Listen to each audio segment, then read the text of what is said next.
Oui, je suis dans la joie de l'Éternel. Je suis dans la joie. Chers amis, c'est votre ami de tous les jours, le pasteur Samuel Cabot. Je voudrais nous entretenir ce matin sur un sujet très important. C'est au sujet de la couleur de notre âme, la joie. Permettez-moi de lire un texte de Psaume chapitre 43, verset 4, version Colombe. Et après, nous tenterons de parcourir d'autres textes pour appuyer cette réflexion. Je cite, « J'irai vers l'autel de l'Éternel, Dieu, vers mon Dieu, ma joie et mon allégresse. »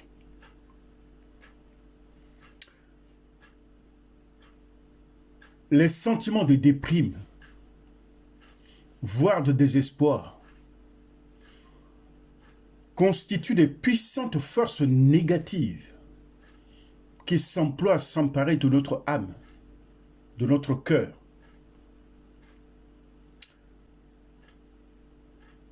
La joie de l'Éternel est notre force.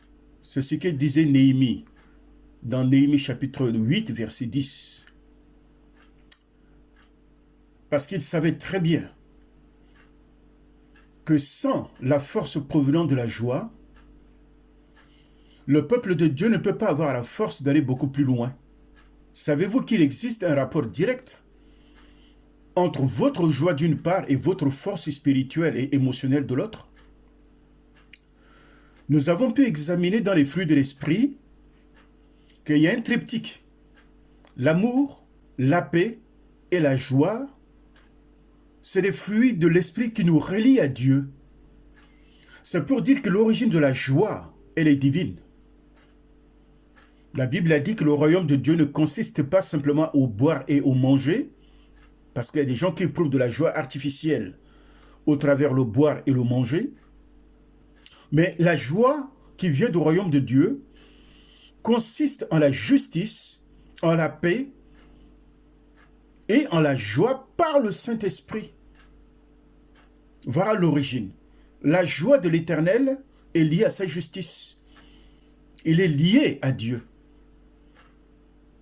Elle constitue une force contraire au sentiment de déprime négative que le diable a toujours tendance à faire peser sur le cœur des hommes en général et du croyant en particulier. Il y a une citation qui m'a beaucoup parlé.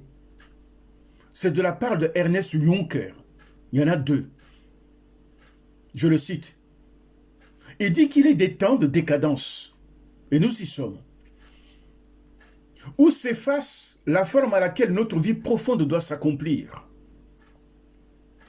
Arrivés dans de telles époques, nous vacillons et trébuchons comme des êtres qui manquent de l'équilibre. Une personne qui n'a pas la joie, il n'a pas l'équilibre émotionnel pour vivre réellement. Nous tombons de la joie obscure à la douleur obscure. Le sentiment d'un manque infini nous fait voir plein d'attraits l'avenir et le passé. Or, ce sentiment du manque infini ne peut être comblé que par la présence de Dieu. Comme disait sainte Maud d'Aquin, qui a été repris par Blaise Pascal, que dans le cœur de l'homme, il y a une forme de vide. Et ce vide a la forme de Dieu. Jules Renard dira, qu'importe le bonheur quand on n'a pas la joie. Vous pouvez avoir des milliards dans le monde, mais si vous n'avez pas la joie, vous ne serez jamais heureux.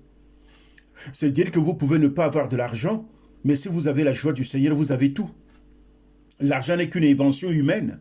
La monnaie n'est qu'une invention humaine.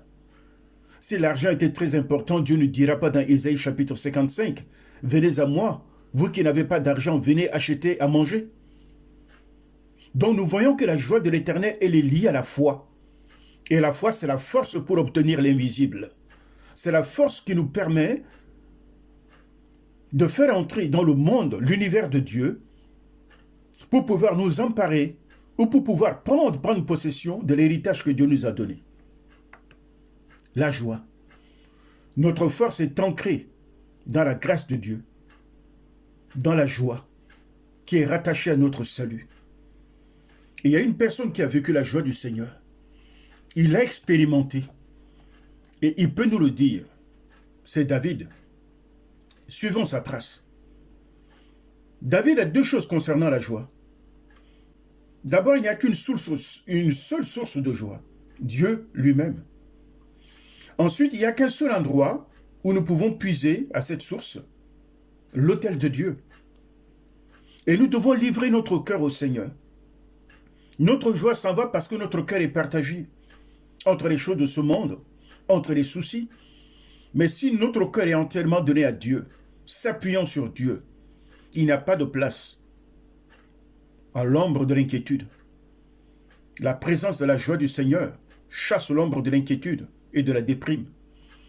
Beaucoup de gens vivent dans la dépression parce que la joie leur manque. La joie est sous ballon qui élève notre âme au-dessus des vagues de l'eau, des difficultés, pour porter le regard vers Dieu. Et c'est cette joie qui doit faire notre force. La nuit est avancée.